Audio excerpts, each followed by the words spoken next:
Representative Wing, let's see how we do as a transportation committee.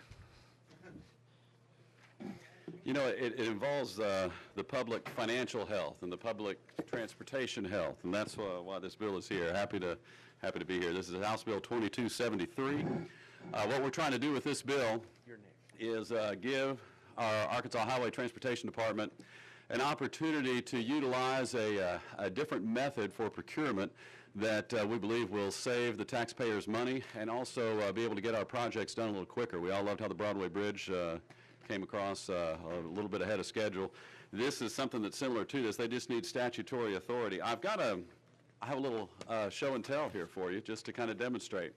On the top line is how we currently do it, and you've got different projects starting with the programming and the preliminary drawings, the final drawings, and the bid process, and then right here is a little black line.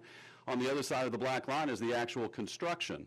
Now what happens under the current method is those involved with the construction had no input on any of the previous processes. And what can happen there is a lot of miscommunication, a lot of having to redo, and then you have overages. And those overages are passed on to the Highway and Transportation Department. We have to pay for that. Or we have to decide to scrap the whole project and start all over again. The green is what we call the construction manager method. And what that involves is someone from start to finish that handles the project. A lot more communication, a lot more transparency, a lot more speed, and then the benefit to the taxpayer is anything that happens underneath the guaranteed maximum price gets passed back to the state, and instead of being carried over as additional profit for the construction managers.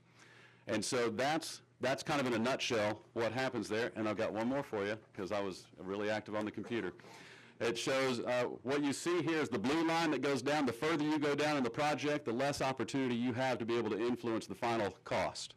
And then the red line shows you greater, if you address it sooner, you're able to influence cost a lot sooner, and that saves the taxpayers money. So with that, I'm happy to take any questions. I think you just like having that little TV screen by your head. You know, it makes me feel familiar here. It does. It's transparency, collaboration, and a cost savings as well. Representative Lundstrom, you're recognized for a question. Thank you.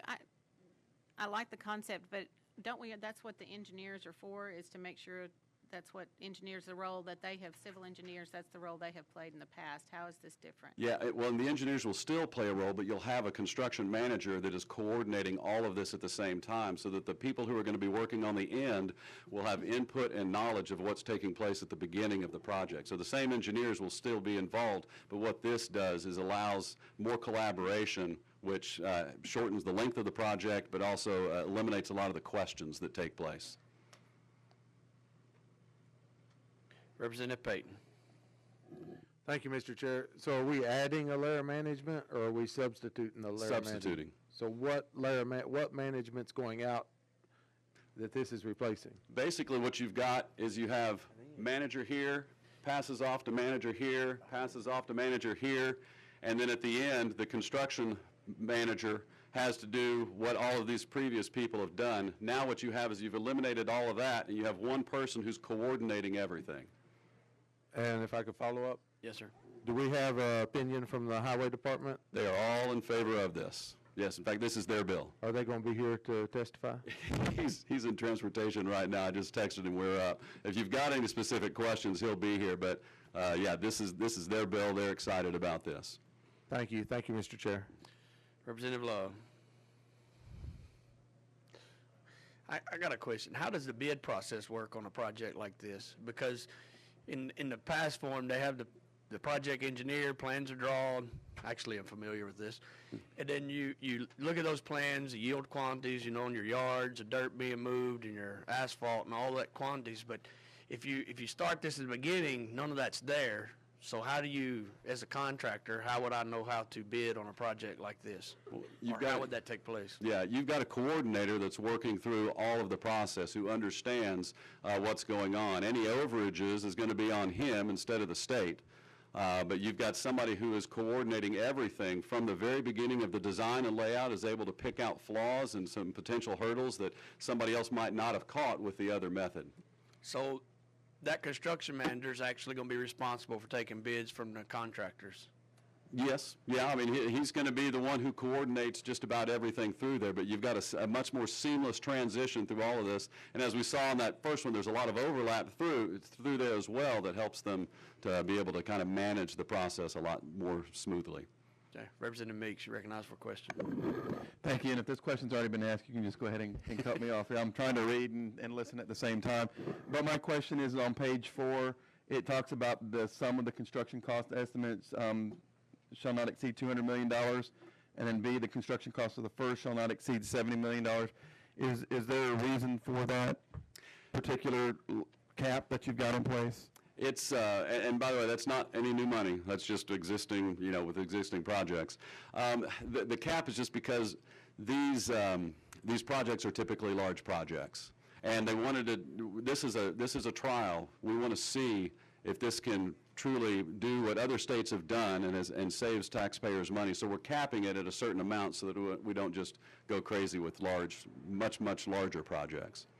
All right, thank you, Mr. Chair. Representative Lunchfield, you recognize. You stated on page 2 that this was a pilot program. What's the time frame? I get the size of the scope of the project, but what's the time frame? I'm not even, if there's, I'm trying to remember what time frame was listed in that bill, but. Representative Wing, it's on page 5, line 12. We'll give you that information, Representative Lunchfield. Thank you. Thank you. I'm here for you. I appreciate that more than you know. I'm pulling it up.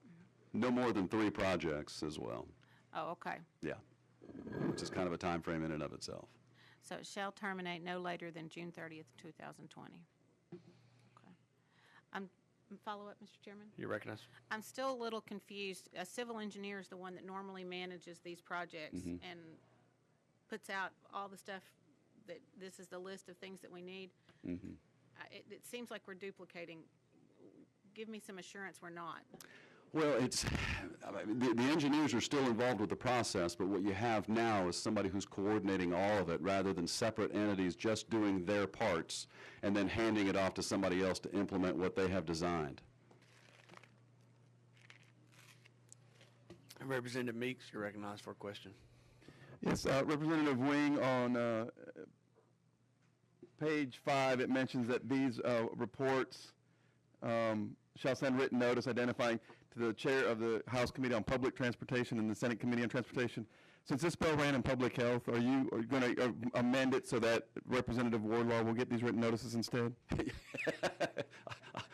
Whatever Chairman Wardlaw wants, we'll do. I just love Representative Meeks. Representative Ladyman, you're recognized for a question. Thank you, Mr. Chair.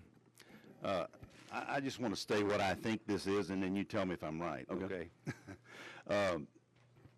What I understand, and your charts kind of clarified this, but the way that process works now, the engineer would basically design this. The highway department would say, hey, we need to fix this road or go through this mountain or whatever. And the engineer would design that and go through a couple of steps. And then the contractor would bid on that, but he'd look at it and say, there is no way that we can build this thing, right? Yeah. So with this new process, the contractor is there when the engineer, and I don't quite understand the bidding process, but he's involved during the engineering process. So if the engineer says, make this thing 100 miles long, and the contractor says there's no way in blank that we can do this, so that saves money. Yes. Am I correct in my analysis? It saves money, and also, very importantly, it saves time, which saves more money. But that's the process. And that's the process. Thank you. Seeing no further questions, or anyone in the audience speak for or against the bill? Representative Wing, you close for your I'm bill? closed for the bill. Got a motion do pass. Representative Ladyman, any discussion on the motion? Representative Payton, you're recognized for discussion.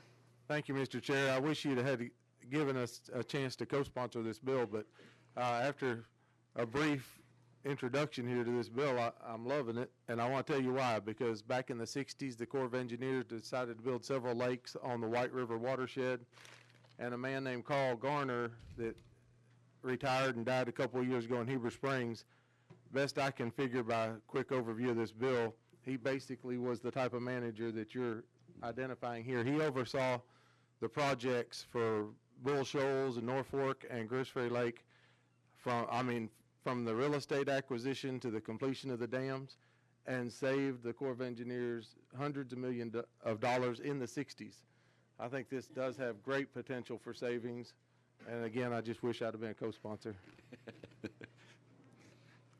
Seeing no further discussion, all those in favor say aye. Aye. All those opposed, congratulations. Your transportation bill has passed public health. That's a merit badge for me. Thank you, guys.